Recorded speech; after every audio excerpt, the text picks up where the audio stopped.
Bien le bonjour. Je suis désolée pour ce maquillage qui est à l'avance ignoble. Ouais, parce que en fait, je vous explique ce qui s'est passé. J'ai testé, si vous n'avez pas vu la vidéo qui est sortie la semaine dernière, et bien j'ai fait des catastrophes parce que j'ai testé des astuces TikTok et il y en a, ça s'est avéré une catastrophe. Donc voilà, j'ai dû rattraper un petit peu le problème. D'où le fait que je suis avec un fard très pailleté, que bon, y a rien qui va. Y a rien qui va, mais c'est pas grave. De toute façon, après, je vais me démaquiller. C'était juste pour dire bonjour pour la vidéo. Aujourd'hui, on va utiliser ChatGPT. ChatGPT, c'est quelque chose que j'utilise très régulièrement, que ce soit dans mon travail,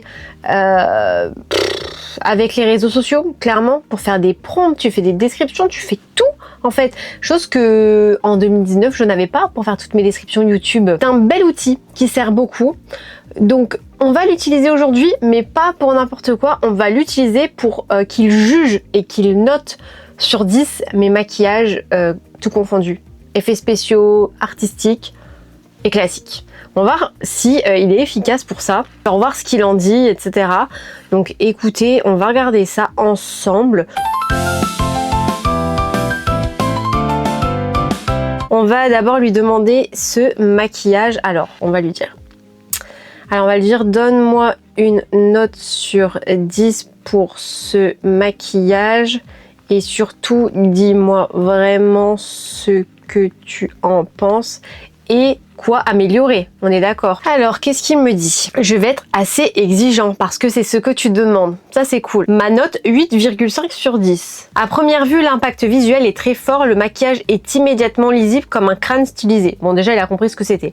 Il fonctionne très bien en photo et l'ambiance générale est réussie. Ce qui marche vraiment bien, c'est le regard. Les orbites noires sont intenses et attirent immédiatement l'œil. Les contrastes avec les yeux. L'expression reste visible malgré le maquillage, ce qui est souvent difficile à obtenir. Bah, le nez, il me dit que c'est ok. La bouche aussi, le cou aussi. Et l'éclairage, putain, il parle de l'éclairage, c'est incroyable quand même.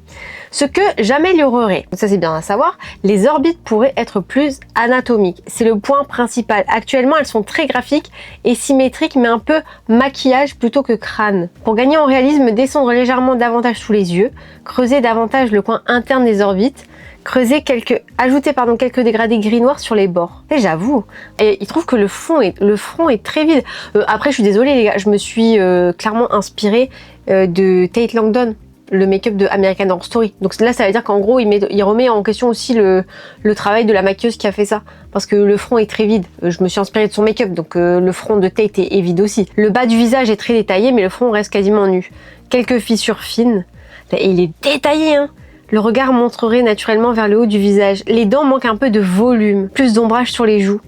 Ce qui fait que je ne te mets pas 10 sur 10. Il le dit, ça c'est cool. Le maquillage est très réussi artistiquement, mais il est davantage dans un style photoshoot, rock gothique, school make-up stylisé, que dans un style ultra réaliste FX. En même temps, on n'est pas sur du FX, mon gars, j'ai pas mis de prothèse. Pour un maquillage de scène, de clip ou de shooting, je le trouve franchement solide. En photo Instagram et portfolio maquillage, il est largement au-dessus de la moyenne. Oh, GG, hein. Avec davantage de dégradés de relief sur les orbites et les dents, je devrais facilement monter à 9,5 sur 10. Eh ben franchement, pour une première, ChatGPT ne me déçoit pas parce que franchement, il est assez cool avec ça. Hein. Franchement, c'est trop cool. On va lui demander maintenant ce maquillage-là. Alors, et ce make-up-ci. Ça c'est un maquillage que j'avais fait quand je travaillais dans le commerce et c'était ma photo pro, donc on va lui demander ce qu'il en pense. Pour ce maquillage beauté, je le noterai 8 sur 10. C'est un maquillage très propre, élégant et commercial. Vous voyez, il a vu que c'était commercial. Il fonctionne parfaitement pour un portrait professionnel, un shooting beauté ou un événement. Point fort, le teint est très lumineux, parfait, les yeux sont bien travaillés, léger mais bien en valeur, les sourcils sont propres et équilibrés. Le rouge à lèvres de couleur vive attire immédiatement le regard. Elle contraste très bien avec les yeux bleus et le teint clair. Voilà, donc ce qu'il voudrait améliorer, le contouring blush, il est un peu marqué sur la joue visible. Un fondu légèrement plus doux donnerait un résultat plus haut de gamme. Oui, je vois ce qu'il veut dire. Ça fait un peu un effet tache, vous voyez ce que je veux dire? Mais alors, il faut pas oublier que j'ai une petite tache là, hein, de naissance. Donc peut-être que ça joue aussi. Mais ouais, et puis j'avais des marques aussi avant. Enfin, j'ai toujours un peu des marques ici. Donc oui, ça peut faire un effet un peu taché. Mais je comprends ce qu'il veut dire. Franchement, il est bien détaillé. Vous imaginez, là, tout ce qu'il me dit, c'est un robot. Genre, c'est-à-dire que quand j'étais en études de make-up et tout, Genre ça veut dire qu'à tout moment, ma prof, ça aurait pu être ChatGPT. Enfin, non mais vous imaginez un petit peu le délire. C'est une dinguerie. Hein. Donc, comparaison. Alors, il est en train de comparer le maquillage crâne et le maquillage beauté, quand même. Vous imaginez. Donc, il a amélioré le contouring blush, le maquillage des yeux très joli, mais assez classique. En même temps, les gars, je travaillais dans une maison de luxe assez classique. J'allais pas faire un full glam. Alors là, laisse tomber. Un peu plus de profondeur dans le coin externe et aura de cils supérieur apporterait davantage de caractère. Et le rouge à lèvres est superbe, mais le contour pourrait être encore plus net sur certaines zones pour le rendre éditorial. Oui, mais là, on n'était pas clairement sur un édito. Donc bon, on va dire que le rouge à lèvres, ça compte pas des masses dans ce qu'il me dit parce que c'était un maquillage de tous les jours. Hein. J'étais clairement en séminaire à ce moment-là. Donc bon.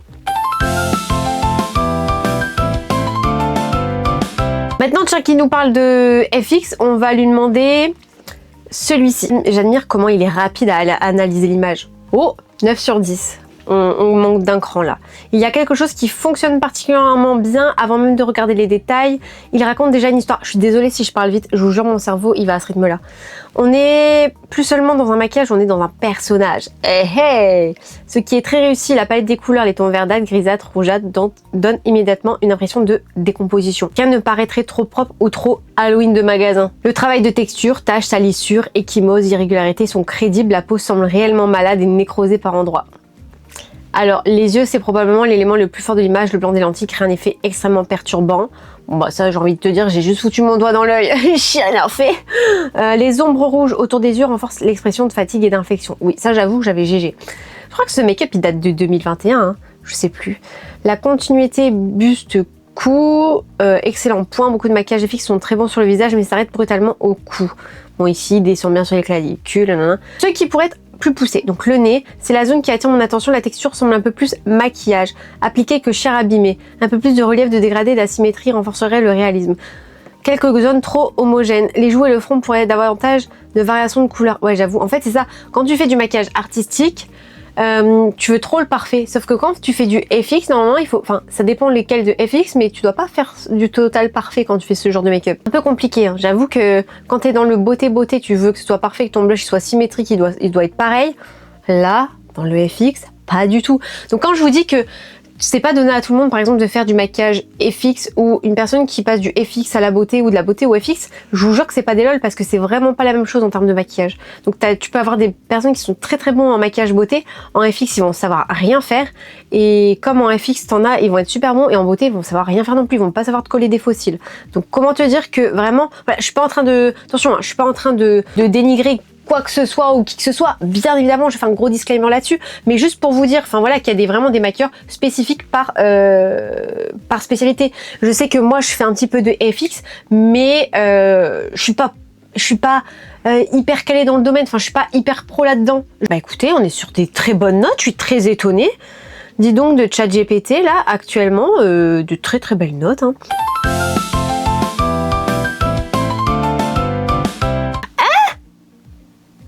Attendez, il donne plus que... Attendez. Alors là, j'ai hâte de voir ce qu'il va dire. Pour ceux que tu as montré, c'est probablement celui qui démontre le plus de maîtrise du maquillage artistique. Particulièrement réussi, les volumes du visage, les ombres sur les joues. Bah moi, je trouve qu'ils sont pas du tout réussis. En fait, justement, je trouve que c'est... Limite, je les faisais faire à l'envers. Je sais pas comment vous expliquer. Proche du maquillage de personnages de théâtre, de BD ou de cinéma fantastique. Ouais. Le graphisme, les droites noires sont nettes, les sourcils redessinés fonctionnent très bien. Rien ne paraît hésitant ou tremblant. Cohérence du personnage, costume, collerette. Voilà, c'est un point qui manque souvent chez les maquilleurs. Ici, le look est pensé dans son ensemble. Écoutez, je suis très contente qu'ils me disent ça. Regard très expressif, liner allongé, les ombres renforcent le côté manipulateur aristocratique du personnage. Lèvres, très joli travail de dégradé, sombre apport de la profondeur et évite l'effet maquillage plat, ouais. Ce qui l'empêche d'aller chercher le 10. Les contrastes pourraient être encore plus contrastés. Ah non, les contrastes. Les ombres. Certaines transitions sont très propres, mais un peu douces. Pour un personnage aussi caricatural, tu aurais pu presque pousser davantage les creux de joues et étendre. Ouais, j'avoue. C'est vrai, vous voyez, c'est pour ça que je l'aime pas en fait. Le côté gauche et droit du visage, je remarque une légère différence dans la puissance des ombrages entre les deux côtés. Ce n'est pas choquant, mais à très haut niveau, c'est le genre de détail qui compte. Et il est vraiment à high level, là. J'ai l'impression de parler à un make-up artist, je vous jure, c'est une dinguerie. C'est une dinguerie. Et en plus, ça, c'était un maquillage que j'avais fait pour le Puy du Fou. Le Puy du Fou m'avait contacté, etc. Et j'avais fait ce make-up pour eux. Donc franchement, je suis très très étonnée. On va lui demander maintenant celui-ci sur 10. comment il le note. Celui-là, perso, j'adore. Je trouve qu'il est... Ah, vous voyez, là, il met un cran au-dessus encore. Il met du 9,5.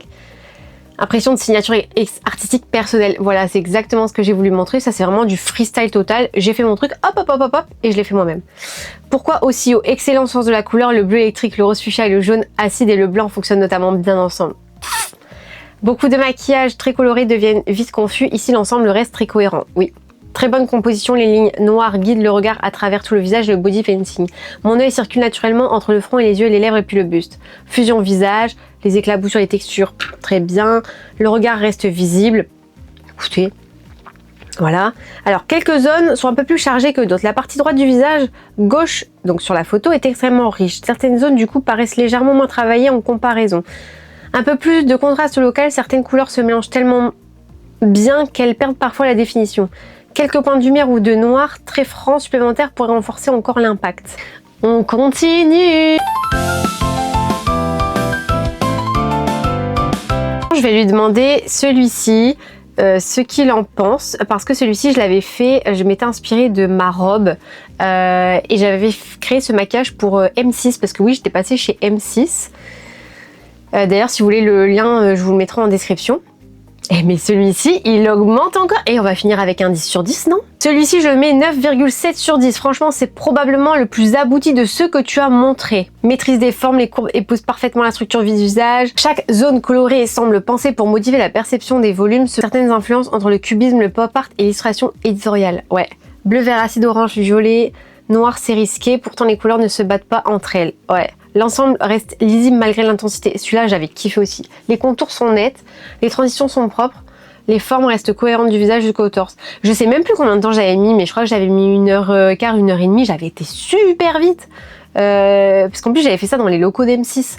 Donc c'était hilarant. Et puis bah lui, le caméraman, il filmait et tout. Body painting, très gros point fort. La masse de couleurs sur le cou, les épaules prolongent naturellement le visage. Ça donne l'impression d'une œuvre complète et non d'un simple maquillage facial. Les yeux restent le centre de l'attention. Ah ouais, pour vous donner une anecdote sur l'histoire, en fait, je voulais trop... Attendez, qu'est-ce qui s'était passé? J'avais oublié mon mascara. Parce qu'en fait, de base, je voulais mettre des faux cils et tout, et j'avais oublié de prendre les faux cils et le mascara. Et comment ça a fini ce mascara-là? J'ai pris tout simplement un goupillon, un truc comme ça, là, clairement. Vous voyez, une brosse goupillon. Je l'ai mis dans le fard à l'eau noir que j'avais comme ça. Et je l'ai mis sur mes cils. Je suis désolée, je vous ai postillonné dessus. Je l'ai mis sur mes cils. Et en fait, c'est comme ça que j'ai réussi à avoir quand même un peu de mascara, parce que sinon c'était vide. Et je me rappelle, j'étais en mode bordel, j'ai oublié comment je fais. Dites-moi aussi si vous voulez une vidéo de plusieurs anecdotes comme ça en tant que make-up artiste. Si vous voulez voir un petit peu toutes les choses qu'on m'a demandé en termes de make-up, ou des choses que j'ai oubliées et j'ai dû me débrouiller pour faire les trucs. Pour que ça soit réel, enfin, pour que ce soit le but final du maquillage. Par exemple, là, mascara, j'en avais pas, j'ai fait quand même du mascara avec un fard à l'eau. Voilà, j'ai pas mal d'anecdotes comme ça, donc n'hésitez pas à me dire dans les commentaires. Alors, ce qui l'empêche d'être un 10 absolu, je le roule. Mais je sais plus parler, qu'est-ce qui se passe, Perrine? Jouer le rôle d'un jury très exigeant. Certains aplats pourraient être encore plus opaques et uniformes, notamment certaines zones vertes et bleues du torse. Ouais, ça fait des petites taches. C'est du fard à l'eau, donc automatiquement, comme j'avais pas hydraté ma peau non plus. Et je sais plus parler, je vous jure que j'entends mes oreilles, j'entends mon cœur battre dans mes oreilles, c'est horrible. Je crois que je suis en train de faire une baisse de tension. Le fond est assez neutre. Dans un portfolio professionnel, une lumière plus travaillée. Ouais, mais en même temps, j'étais chez M6, en fait. J'aurais aimé voir le design descendre un peu plus bas sur le buste. Oui, mais en gros, mon gars, j'avais pas 6 heures, hein. J'avais maximum 2 heures pour faire ce make-up là chez M6, puisqu'après j'étais interviewée et tout, et après je devais maquiller le présentateur. Donc j'avais pas trop le temps, mon gars, hein, je te le dis. Écoutez, pour l'instant je suis très étonnée. Moi j'aimerais savoir, dites-moi aussi dans les commentaires s'il y a des profs de make-up. Bon, parce que en fait, moi je vais savoir, on va dire, noter des make-up d'autres personnes, parce que du coup je suis pas objective par rapport à mon travail en tant que maquilleuse. Donc s'il y a des profs ou même des maquilleurs dans les commentaires, n'hésitez pas à me dire, vous, ce que vous voyez sur chaque make-up, ce que vous auriez amélioré par rapport à ChatGPT. Parce que là, en fait, j'ai l'impression que c'est un putain de prof, hein. C'est un truc de fou. Donc moi, j'aimerais bien voir ce que vous en dites. Je trouve ça dingue de te dire que tu as un outil comme ça. Alors effectivement, il y a des trucs, c'est apprendre ou à laisser avec ChatGPT, mais je trouve ça hyper intéressant d'avoir un outil qui te dit plein de trucs comme ça. Parce que oui, je lui ai déjà demandé de me faire des plans d'action, etc. pour mon entreprise, et clairement, c'était à chier. C'était clairement à chier. Mais dès que tu as le bon prompt, tu lui montres des photos, tu lui montres un peu tout, je pense que c'est vraiment un superbe outil. On peut s'en servir comme ça. Après, c'est vrai que c'est un outil aussi qui fait peur, qui est dangereux sur certains points. Moi, je sais que par exemple, quand tu te dis putain, il y a quelqu'un qui peut prendre ta voix et tout et te faire passer pour je sais pas qui, c'est un truc de fou. Quand je vois aussi tous les grands influenceurs où ils prennent leur tête et ils changent leur voix sur des photos IA, ouais, ça fait peur. Mais tu te dis que ça, c'est pas ChatGPT et d'un côté, c'est vraiment l'IA en général. Et franchement, ça commence à faire flipper. Mais il faut quand même avouer que l'intelligence artificielle, c'est quand même un outil de dingue. Un outil de dingue, et là, c'est fort. Et vous voyez ce que je voudrais faire? Un jour, je voudrais trop faire des maquillages vraiment, tu sais, vraiment teint orange, vraiment des marcations, des trucs qui vont vraiment pas. Et voir ce qu'il va me dire, si vraiment il me note des notes, où on va dire, moi je sais que c'est pas cohérent avec ce que je fais, mais lui, voir ce qu'il me dit en notes, je serais hyper curieuse. Dites-moi aussi en commentaire si vous voulez ce genre de vidéo. Mais ouais, c'est super cool. Je vous jure, j'en ai des frissons parce que ça me rassure un petit peu dans mon activité, et des fois, c'est pour ça que je reprends aussi un petit peu les vidéos YouTube pour faire un effet un peu lifestyle, make-up. Parce que des fois, quand je fais de l'artistique, beaucoup d'artistique, sur les réseaux, des fois avec l'algorithme, il n'y a pas de visibilité. Et en fait, quand tu es créateur, je vous jure que c'est pas de la visibilité pour dire d'avoir de la visibilité et se dire ouais vas-y en fait je suis connue. Non, c'est vraiment de dire d'avoir de la visibilité pour qu'en fait on nous rassure sur notre travail. Je vous jure que c'est super important parce que là j'ai fait des créations dernièrement, franchement je les trouve à chier. Et pour autant c'est celles qui sont le plus likées. Donc je ne comprends pas l'algorithme parce que quand je fais des trucs poussés de dingue et tout, ça marche pas, et quand je fais des trucs un peu on va pas dire pourri, mais moins haut de gamme si je puis dire que ce que je peux faire habituellement, et lui l'algorithme il fonce. Donc voilà, c'est un petit peu aussi pour me dire, de me rassurer un petit peu, d'avoir un petit friend qui me dit un petit peu ce qu'il en pense un peu de mon travail. Mais c'est un super outil, mais voilà, il faut vraiment apprendre et à laisser. Sur ce, écoutez, j'espère que cette vidéo vous a plu. N'hésitez pas aussi, si vous êtes maquilleur et si vous êtes en formation make-up, ça peut être super cool de demander à ChatGPT ce qu'il pense de vos créations make-up pour des ajustements et tout. Franchement, si j'avais été en études de make-up, bon, j'avais ma prof qui était vraiment cool. D'ailleurs, si elle passe par là, je vous fais des bisous. Mais si j'avais pas eu une prof et tout, etc., et que j'étais livrée à moi-même, un peu comme aujourd'hui, j'ai envie de dire, et cet outil m'aurait vachement aidé. Et c'est super cool. Donc franchement, si vous êtes en étude de make-up, faites appel à ChatGPT parce que c'est de la bombe. C'est trop bien. Parce que du coup, il te dit vraiment quoi refaire, etc. Donc voilà. Écoute, je vous souhaite une très belle journée et à bientôt. Bisous, bisous.